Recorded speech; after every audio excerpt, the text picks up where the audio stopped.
Le développement de Crépy-en-Valois, dont les premiers balbutiements eurent lieu au Xe siècle, s'explique non pas par son implantation privilégiée en un lieu stratégique de défense remarquable, mais par la volonté de certains membres d'une famille de seigneurs qui transformèrent l'Éperon rocheux en capitale d'un comté, certes initialement petit par sa géographie, mais qui devint important du fait de son extension ultérieure, acquise par les armes ou par les mariages. Crépy est ainsi devenu le lieu de résidence principale des comtes qui abandonnèrent Vèze, l'ancienne capitale du Valois. La dynastie des comtes de Crépy, en tant que seigneur héréditaire du Valois, a perduré pendant 3 siècles, de 915 environ à 1214. Dans sa plus grande extension sous Raoul IV de Crépy, le domaine des comtes de Crépy comprenait non seulement le Valois, mais également les comtés d'Amiens, du Vexin, du Tardenois, de Bar-sur-Aube, de Montdidier et de Vitry en Perthois. Le comte de Crépy recevait par ailleurs les hommages des comtés de Vermandois, Péronne, Meulan, Montfort, Soissons et Dammartin, et il contrôlait la navigation sur la Seine entre Bonnières et Conflans.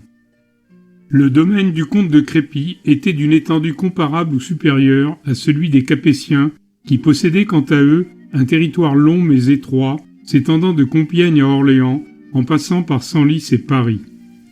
Dès l'élection du Capet en 987, les rois de France durent faire face à l'indocilité et à la turbulence de leurs vassaux. La carte du nord de la France en 987 montre bien que seul le sud de leur minuscule royaume n'était pas sous la menace directe des comtes de Crépy. Le duché de Normandie et le comté de Champagne, qui prenaient dans une sorte d'étau le petit royaume de France, accentuaient la précarité de sa position stratégique. Les rois de France essayèrent donc patiemment de réduire la puissance de ces comtes par la force ou par le tissage de liens familiaux. En 1214, Philippe-Auguste parvint par une manœuvre subtile à réintégrer le Valois et les comtés dépendants dans le domaine royal lorsque le comté de Crépy n'eut plus aucun successeur pour assurer leur seigneurie. Mais qui étaient donc ces comtes héréditaires de Crépy-en-Valois? D'où venaient-ils? Comment ont-ils géré et transmis leur comté? Passons en revue leur généalogie. La famille de Crépy est d'essence noble. Les historiens ont pu établir en effet que les comtes descendaient de Charlemagne par les femmes. Le premier comte répertorié de la famille est un certain Raoul, originaire de la ville de Gouy sur l'Escaut, dans le nord du Vermandois. Par son épouse Hildegarde, il semble avoir hérité des comtés du Valois et du Vexin, de l'oncle de son épouse Hermanfroi d'Amiens. Lorsque Raoul de Gouy meurt en 926, une lutte pour la possession des terres oppose son fils Raoul II à Herbert de Vermandois, qui s'empare de l'Amiénois et du Vexin. Raoul II ne se maintient que dans le Valois. Âgé à peine d'une vingtaine d'années, il meurt en 943 au cours d'un combat relatif à l'héritage perdu. Raoul II est le comte qui demanda à l'abbé Constance de transférer les reliques de saint Arnoul à Crépy, dans une chapelle située au coin de son château, comme le précise le récit de la translation de saint Arnoul. Gauthier Ier, le frère de Raoul II, succède à ce dernier. Il semble avoir récupéré, quelques années plus tard, les comtés d'Amiens et du Vexin, et il les adjoint aux Valois. Au tournant du millénaire, ce personnage apparaît sur plusieurs chartes et actes comme le possesseur de ces comtés. Gauthier Ier est alors devenu un grand du royaume, car certains actes font allusion à la présence d'Hugues Capet et de son fils Robert le Pieux lors de leur signature. Son fils, Gauthier II ou Gauthier le Blanc, cité en 1033 dans un texte du moine Elgaud de Fleury, fit entrer le nom de Crépy pour la première fois dans l'histoire. Ce texte nous apprend en effet que Gauthier construisit avec magnificence un château sur l'Éperon rocheux et une noble abbaye dans le domaine réservé du château. Le moine précise que Gauthier rendit l'abbaye illustre à jamais. Ultérieurement, l'évêque de Senlis, Clérambault, indique dans un acte de 1117 que l'abbaye fut fondée en 1008 en l'honneur du bienheureux Arnoul et que le comte de Crépy céda aux religieux les droits sur le bourg proche du château. L'ensemble des éléments constitutifs d'une ville, château, abbaye et bourg étaient en place avant 1023, date de la mort de Gauthier. La ville de Crépy est donc née peu après l'an 1000 sous l'impulsion de Gauthier le Blanc. Raoul III, fils de Gauthier le Blanc, ne laissa que peu d'empreintes dans l'histoire. Il eut le mérite d'épouser Alix de Nanteuil, dont la dot lui apporta la terre de Nanteuil. Il partagea son domaine entre ses deux fils. Raoul IV de Crépy reçut le comté du Valois, et Thibaut reçut le comté de Nanteuil, ainsi que ce qui est appelé le donjon ou l'auditoire du château de Crépy. Alors que Thibaut fut à l'origine de la puissante famille des seigneurs de Nanteuil, Raoul IV de Crépy, mu par une ambition sans limite, devint le comte le plus puissant et le plus craint du nord-est parisien. Entre 1030 et 1100, la dynastie des comtes héréditaires de Crépy connaît un grand bouleversement. Elle atteint son apogée, puis elle se termine. Elle est marquée par deux grands personnages qui sont Raoul IV de Crépy et Simon, son fils. Une nouvelle dynastie, celle des comtes de Crépy-Valois-Vermandois, naîtra à l'occasion du mariage d'Alix, sœur de Simon, avec Herbert IV de Vermandois. Le frère de Raoul de Crépy, Thibaut, sera la souche de la famille des puissants seigneurs de Nanteuil, et sa descendance sortira de la succession du comté du Valois. Du fait de leur personnalité exceptionnelle, Raoul IV de Crépy et son fils Simon méritent une description détaillée de leurs vies et de leurs actes. En 1040, âgé d'environ 25 ans, Raoul IV de Crépy passa par la ville de Bar-sur-Aube pour se rendre à Rome en pèlerinage. Il demanda à qui appartenait le château de Bar. On lui apprit qu'Adèle, veuve de Renaud de Semur et sans enfant, en était la propriétaire. Très vite, ces deux personnages se rencontrèrent et ils promirent de se marier au retour de Raoul. Mais les vassaux du comté de Bar, craignant par sa réputation la tyrannie de Raoul IV, marièrent en urgence Adèle à Renard Ier, seigneur de Joigny. À son retour de Rome, Raoul, apprenant la nouvelle, réunit ses troupes. Il prend le château de Joigny et le détruit. Il enlève sa fiancée Adèle et l'interne à la Ferté-sur-Aube pendant le temps nécessaire à vérifier qu'Adèle ne portait pas d'enfant. Dans cette attente, Raoul s'éloigne de sa promise. Une nouvelle fois, les vassaux de Bar intriguent et ils marient Adèle à un autre seigneur, Roger de Vignory. Raoul, informé, revient en hâte à Bar, ravage la terre de Roger, il brûle et pille tout sur son passage, jusqu'à ce qu'il récupère sa fiancée avec laquelle il se marie. Tel était le personnage de Raoul, qui devint par cet épisode comte de Bar et de Vitry, et qui consolida sa renommée de tyran. Or, contrairement à cette image de brutalité, Raoul IV était en réalité intelligent, intrépide, meneur d'hommes, et il possédait un art consommé pour prendre des places fortes. Il en fut ainsi des villes de Péronne et Montdidier qu'il prit sans coup férir en toute iniquité, ce qui lui valut d'être excommunié une première fois. Il pouvait se montrer inflexible et cruel avec ses adversaires, mais aussi témoigner d'une sensibilité extrême à l'occasion de certains événements de sa vie privée. N'ayant hérité que du seul comté du Valois vers 1035, Raoul IV, à l'étroit dans ce territoire initial, tentera durant toute sa vie de conquérir et d'unifier par l'héritage, la dot ou les combats, un domaine compris entre la Seine et la Somme à la mesure de son ambition. Il parviendra à posséder une principauté féodale de 7 comtés et il recevra l'hommage de 6 autres comtés. Peu avant son mariage, Raoul prit part à la révolte fomentée par Eudes contre le roi Henri Ier pour le détrôner. Le sort des armes ne fut pas favorable aux révoltés et il se fallut de peu que Raoul ne perde certaines de ses possessions. Il dut donner des gages de soumission à Henri Ier. Sa loyauté vis-à-vis du roi ne sera plus jamais prise en défaut et il se retrouvera du côté de celui-ci lorsque ce fut nécessaire, notamment en 1054 à la journée de Mortemer contre le duc de Normandie Guillaume le Conquérant, où il faillit rester emprisonné, et en 1058 au siège du château de Timers. En 1052, Adèle de Bar, qui lui avait donné 4 enfants, décède. Raoul IV en fut fort affecté. Néanmoins, il retrouvera une épouse assez rapidement en la personne d'Agnès, appartenant à la famille des comtes de Champagne. De cette union, il obtint quelques avantages territoriaux supplémentaires et Agnès lui donna un autre enfant.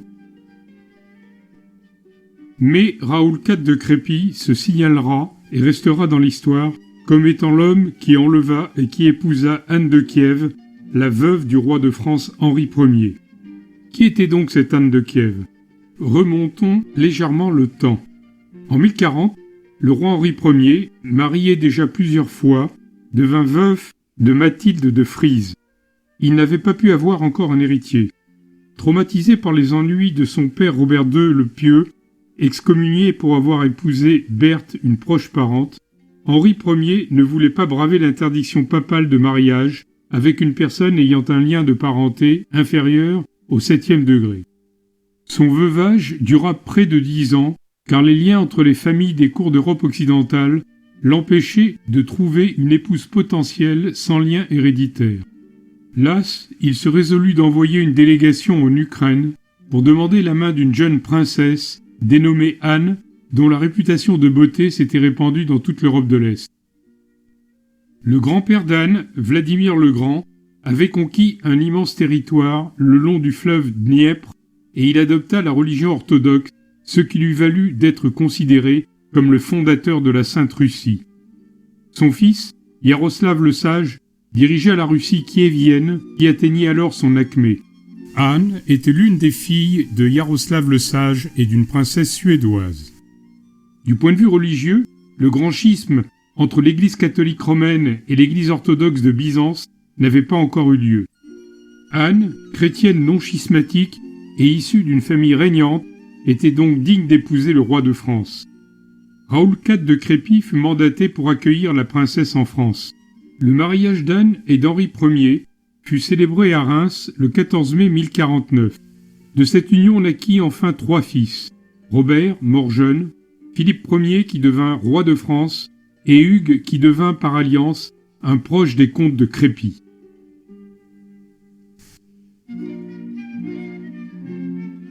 En 1060, Henri Ier, plus âgé de 20 ans qu'Anne de Kiev, décède. À 36 ans, celle-ci est encore jeune et belle. La régence du royaume est confiée à Baudouin V, le comte de Flandre.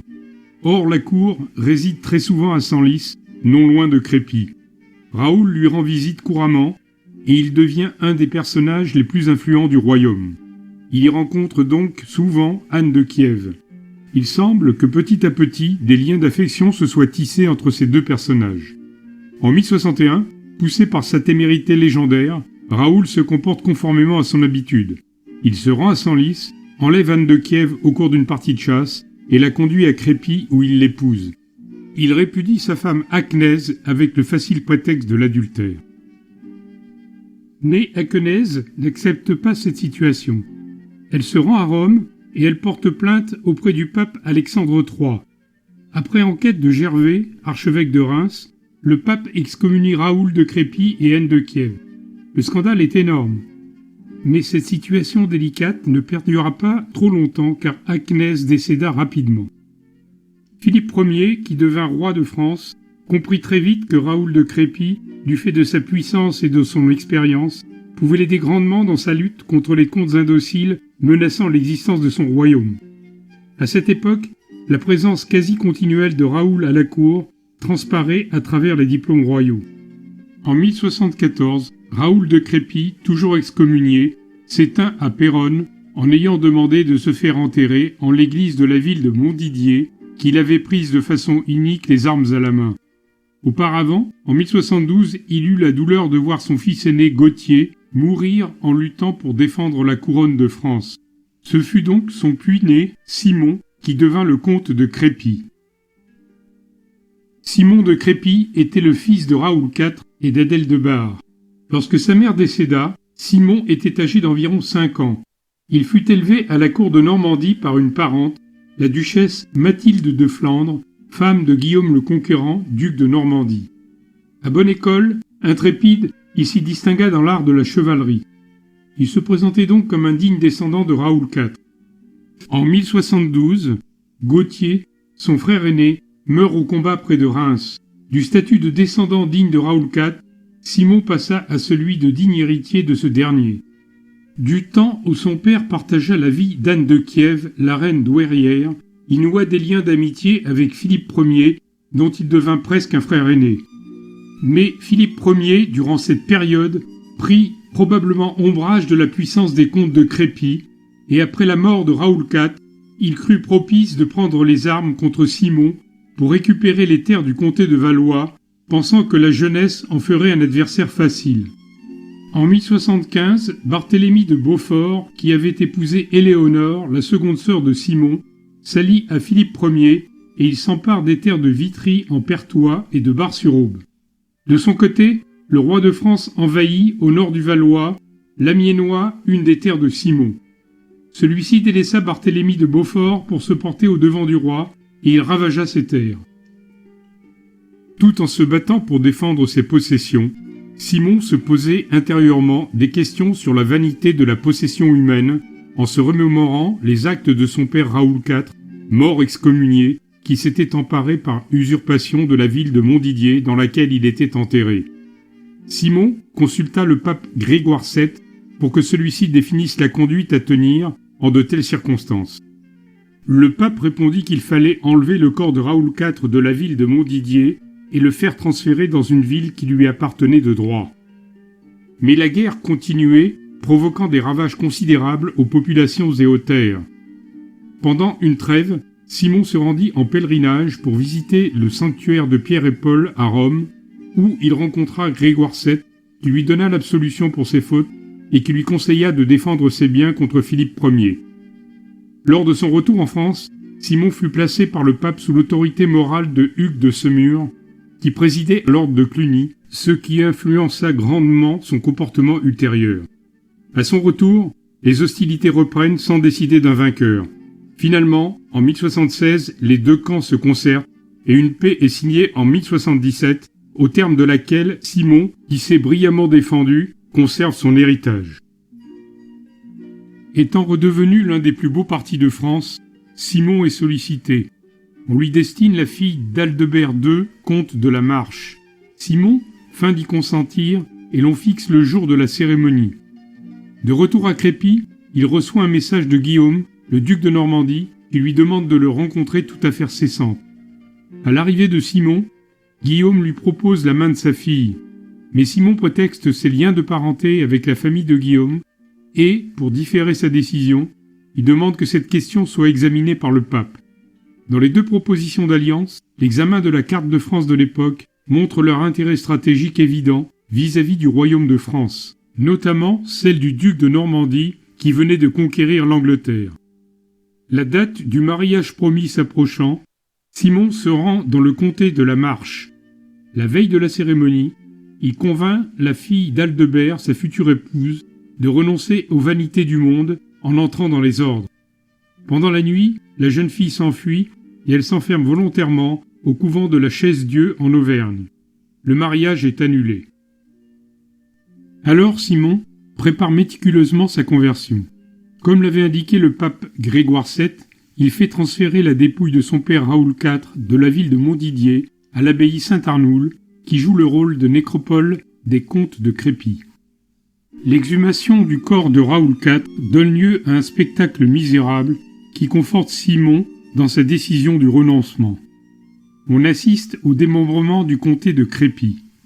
Simon fait don de l'abbaye Saint-Arnoul à l'ordre de Cluny, charge à Hugues de Semur de la réformer. Il lègue le comté du Valois à sa sœur Alix, mariée à Herbert IV de Vermandois. Les terres de Vitry en Perthois et de Bar-sur-Aube passent sous la domination de Thibaut, comte de Champagne, qui n'y avait pourtant aucun droit. Le statut du comté d'Amiens reste mystérieux, plusieurs hypothèses concurrentes courent encore aujourd'hui. Ce dont on est sûr, c'est qu'il sort de la suzeraineté des comtes de Crépy. Quant au Vexin français, Philippe Ier l'envahit et l'intègre au royaume de France. Désormais dans cette région, Philippe Ier et Guillaume d'Angleterre se font face à face, en prélude à un affrontement séculaire. Puis Simon décide de se retirer du siècle et de mener une vie d'ascète dans le Jura, au monastère de Saint-Oyen, devenu Saint-Claude. Mais ne trouvant pas une véritable sérénité et jugeant que la discipline n'était pas suffisamment respectée, il se retira près des sources du Doubs, dans un endroit plus isolé, à l'emplacement de l'actuel village de Mout, considéré comme le lieu le plus froid de France.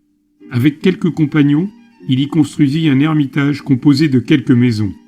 Mais Simon fut appelé par le pape à entrer dans le siècle pour accomplir 2 missions. La première mission consista à servir d'intermédiaire entre Philippe Ier et l'abbaye de Cluny au sujet de biens usurpés par le roi à l'abbaye, mission qui se solda par un succès complet. En 1081, l'année précédant sa mort, Simon fit un pèlerinage en Terre Sainte où il rencontra Hugues de Josaphat, qui lui aurait confié un certain nombre de reliques, dont un morceau de la vraie croix, un morceau du Saint-Sépulcre de Jésus-Christ et un morceau de la crèche où le Christ est né, qu'il devait remettre à l'abbaye de Saint-Arnould. La présence de ces objets à Crépy fut tracée jusqu'en 1793. La seconde mission, demandée par Grégoire VII, consista à négocier avec Robert Guiscard, un Normand fondateur du royaume de Sicile, qui menaçait de s'emparer du Vatican. Cette mission fut également couronnée de succès. Rendu à Rome pour rendre compte de la mission au pape, Simon passa une nuit en prière sur le tombeau des apôtres dans les grottes vaticanes. Il contracta une maladie dont il mourut au Vatican le 30 septembre 1082. Son corps fut déposé dans un tombeau, aujourd'hui perdu, du caveau des souverains pontifes. Ultérieurement, il fut béatifié et il est connu également sous le nom de Saint Simon de Crépy. La mort de Simon clôturait la dynastie des comtes de Crépy héréditaire direct. Lorsque Simon de Crépy effectue sa conversion, son frère aîné Gauthier est mort. Il lègue le comté du Valois à sa sœur cadette Alix. Son autre sœur, Éléonore, ne reçoit aucun bien, puisque son mari, Barthélemy de Beaufort, avait pris les armes contre Simon dans le conflit qui opposa ce dernier à Philippe Ier, à propos justement de l'héritage de Raoul IV de Crépy. Or, Alix de Crépy était mariée à Herbert IV de Vermandois, de qui elle avait eu une fille, Adèle de Vermandois. Peu de temps avant la mort de Simon, vers 1080, Herbert IV décède. La dynastie des comtes de Valois devient alors par les femmes la dynastie des comtes de Valois-Vermandois. Philippe Ier fit épouser son frère cadet, Hugues le Grand, avec Adèle de Vermandois, ce qui stratégiquement lui permettait de contrôler à la fois le comté du Valois et le comté de Vermandois. Cette alliance scella l'union des Capétiens avec la famille des Valois-Vermandois. On comprend ainsi pourquoi, à la génération suivante, Raoul V de Crépy et le roi Louis VI le Gros, cousin germain, furent liés par une amitié indéfectible, traduite par une fidélité absolue de Raoul V vis-à-vis de la couronne. Par 2 fois, en 1096 et 1101, Hugues le Grand prit la croix pour partir en croisade. L'avis des historiens diverge sur la personnalité de ce personnage. D'après Jean-Marie Tomasini, certains le considèrent comme brouillon et vaniteux, et d'autres comme droit et courageux. Lors de la première croisade, en 1096, Hugues était considéré comme le chef des Français. Le 1er juillet 1097, il participa à la bataille de Dorilé en Anatolie contre les Turcs, et en juin 1098 à celle de la ville d'Antioche qui fut prise. Désigné comme ambassadeur avec Baudouin de Hainaut pour annoncer la victoire à l'empereur de Byzance, ils tombèrent dans une embuscade près de Nicée. Baudouin y fut blessé et fut fait prisonnier. Hugues le Grand eut la chance de pouvoir s'échapper. Après ce malheureux épisode, Hugues le Grand ne retourna pas auprès de ses compagnons croisés et il n'assista pas à la prise de Jérusalem, l'objet tant désiré de son voyage. De retour en France, Hugues ne put supporter longtemps le blâme universel qui planait sur lui. Il reprit donc la croix pour une seconde croisade, mais rapidement il fut blessé, transpercé par une flèche qui provoqua sa mort le 18 octobre 1101. Après sa mort, Adèle de Crépy reçut les comtés de Vermandois et du Valois en héritage. C'est ainsi qu'elle se fit connaître sous le nom d'Adèle de Vermandois. Elle se remaria relativement vite, puisqu'en 1103 ou 1104, elle épousa Renaud de Clermont. Celui-ci ne prit aucune part à l'administration de ces comtés qu'Adèle assuma complètement. Hugues de France et Adèle de Vermandois eurent 7 enfants, 4 filles et 3 garçons, dont l'aîné fut Raoul V de Crépy-Vermandois. Outre ses fonctions de comte du Vermandois et du Valois, Raoul V devint sénéchal de France, chef de l'armée royale. Ceci lui conférait la position de second personnage du royaume, car à cette époque de temps troubles occasionnés par les luttes contre les comtes turbulents, le succès de l'armée royale était essentiel pour affermir la puissance des Capétiens. Son frère puiné, Henri, seigneur de Chauny, mourut relativement jeune en 1130, tué par Thomas de Marle, sire de Coucy, qui, selon le chroniqueur Guilbert de Nogent, fut le plus grand coquin connu de ce temps. Le frère cadet Simon monta sur le siège épiscopal de Noyon-Tournai en 1123. La loyauté constante manifestée par Raoul V envers Louis VI le Gros et son fils Louis VII fut sa première qualité. Il se distinguait par son courage et sa valeur militaire. Dès 1111, il apporta son assistance à Louis VI dans le combat finalement victorieux que celui-ci mena contre Thibaut IV de Blois. Dans les années 1115-1120, il participa à plusieurs campagnes contre des tyrans féodaux qui opprimaient le peuple et dévastaient les biens des monastères. Campagnes qui valurent à Louis VI d'être surnommé Louis le Justicier. En 1127, Louis VI le Gros décida de chasser du palais royal la famille des Garlandes, originaire de Livry et Gournay-sur-Marne, dont divers membres essayaient de rendre héréditaires des charges comme celle de bouteiller du roi et surtout celle de sénéchal de France qu'Étienne de Garlande occupait depuis 1120. Les Garlandes n'acceptèrent pas cette disgrâce et ils se rebellèrent contre l'autorité royale. Louis VI, soutenu par le seul Raoul de Vermandois, mena une guerre d'environ 3 ans qui se termina par le siège et la prise du château de Livry. À cette occasion, Louis VI le Gros eut la jambe transpercée par un trait d'arbalète et Raoul V perdit un œil, ce qui fut à l'origine de son surnom de Raoul le Borgne. Dans la foulée, Raoul convainquit le roi d'aller déloger de sa tanière le plus grand coquin du temps, Thomas de Marle. Dans ce combat, Raoul V porta lui-même le coup fatal à Thomas de Marle, se vengeant de l'homme qui avait tué son frère cadet Henri. En 1132, récompensé pour les services armés qu'il avait rendus, Raoul reçut le titre de sénéchal de France. Il le conserva jusqu'à sa mort en 1152. En 1131, la chrétienté connut un événement majeur. Le pape Innocent II se réfugia en France du fait de la nomination de l'antipape Anaclet II, soutenu par le clan Pierre-Léonie. Le pape passa ainsi une année en France avant de retourner en Italie. Il se rendit dans diverses villes et abbayes qui désiraient l'accueillir. En particulier, il fut l'hôte de Raoul de Vermandois dans son château de Crépy, où il reçut le frère de Raoul, Simon, évêque de Noyon.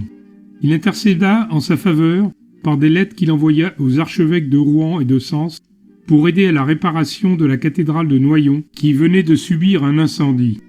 Mais à cette époque, la chrétienté était également traversée par un grand élan de mysticisme qui se traduisit par la mise en place de 2 premières croisades pour reconquérir les lieux saints, ainsi que par la création et le développement fulgurant d'ordres monastiques comme celui de l'abbaye de Cîteaux et celui des Prémontrés. En 1131, la région du Valois accueillit simultanément Innocent II, Saint Bernard lié à Cîteaux et le créateur de l'ordre des Prémontrés dans la ville éponyme, Saint Norbert de Xanten, archevêque de Magdebourg. C'est ainsi que furent créées les abbayes d'Ourscan en 1129 sous la direction de Simon de Vermandois, le frère de Raoul V, et l'abbaye de Longpont en 1132 sous l'impulsion de Saint Bernard. Ultérieurement, Raoul V gratifia l'abbaye de Longpont de nombreux dons au point d'être considéré comme le fondateur en second de cette abbaye.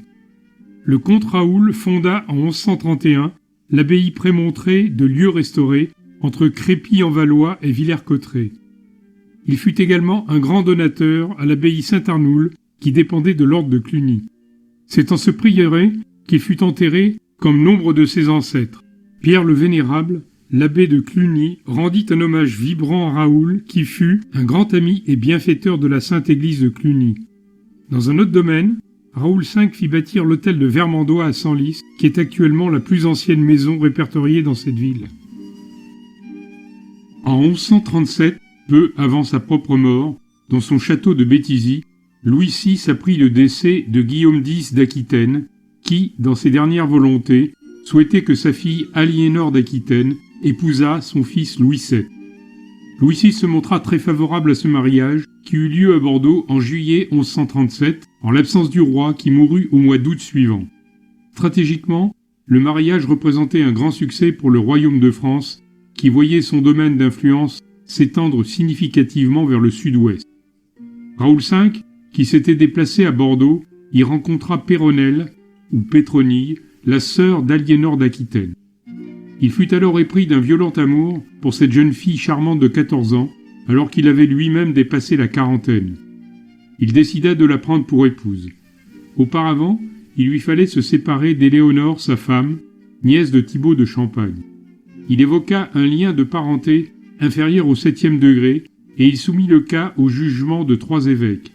Barthélemy de Jure, évêque de Laon, Pierre, évêque de Senlis, et Simon, évêque de Noyon, le frère de Raoul V.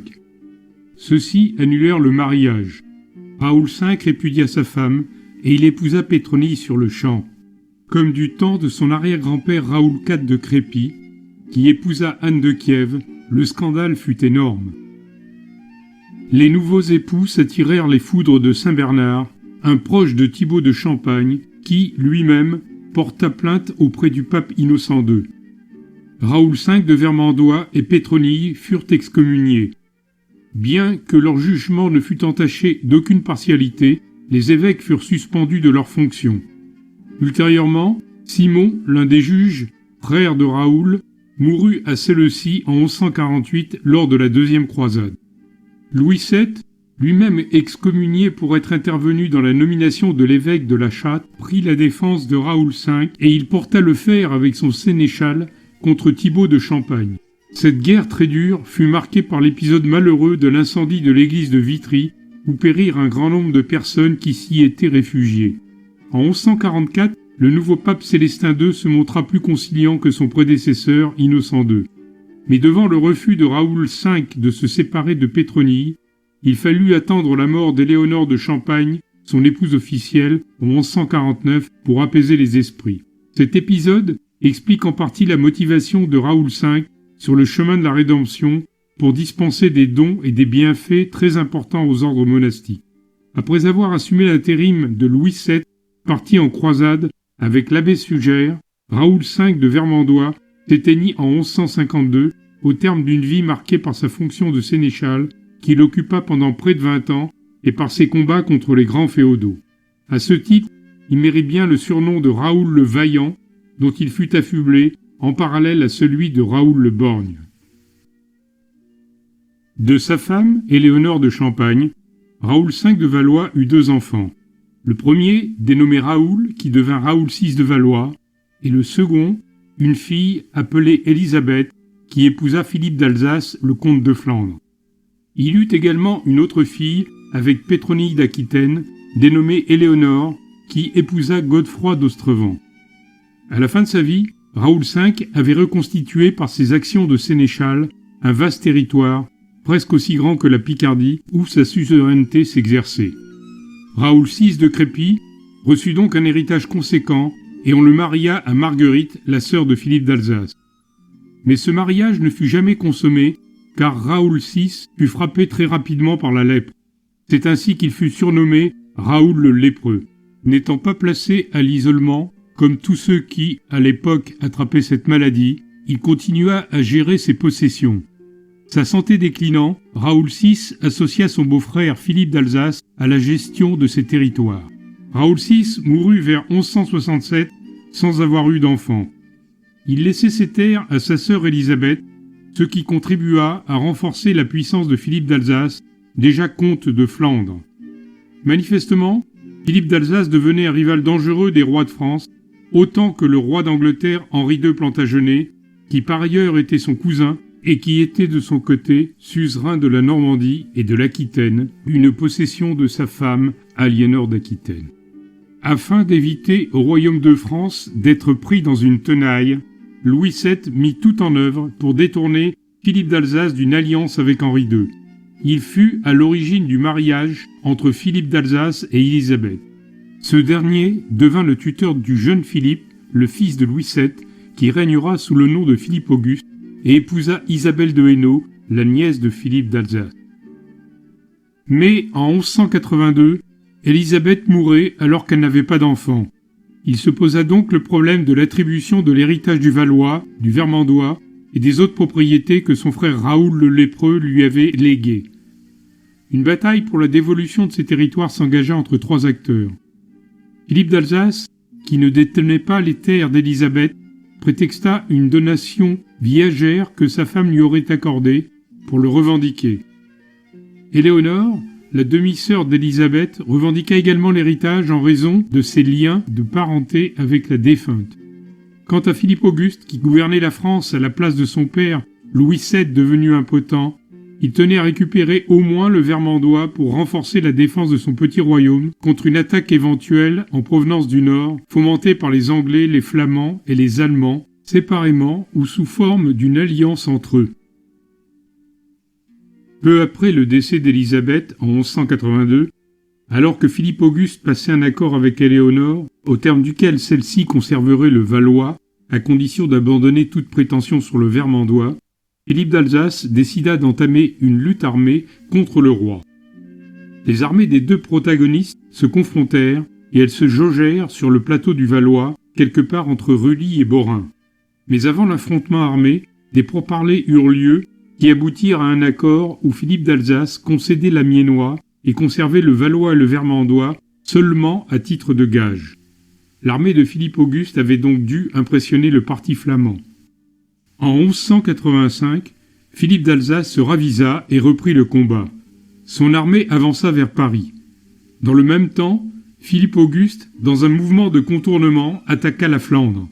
Cette manœuvre aboutit à un arrêt rapide des hostilités et un nouveau traité de paix fut signé à Boves qui accorda au roi la suzeraineté sur l'Artois et sur l'ouest du Vermandois, ce qui entrait dans la géostratégie de Philippe Auguste.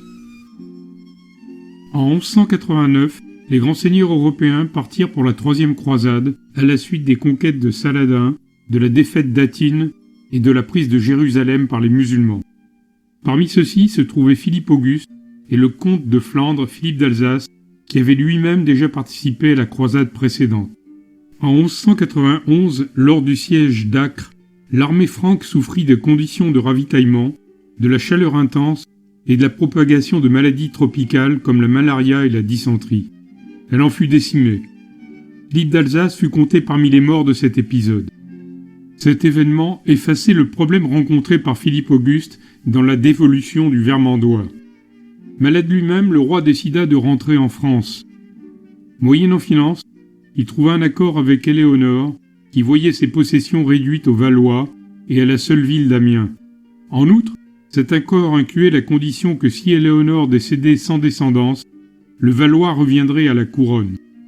À cette époque, Éléonore avait déjà épousé 4 maris, dont un frère de Philippe d'Alsace, mais elle n'avait pu concevoir une descendance viable.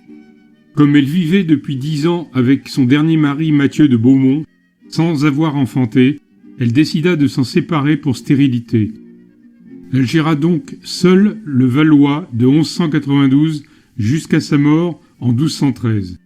À cette date, les dernières possessions des comtes de Crépy, dont le Valois, furent intégrées au royaume de France.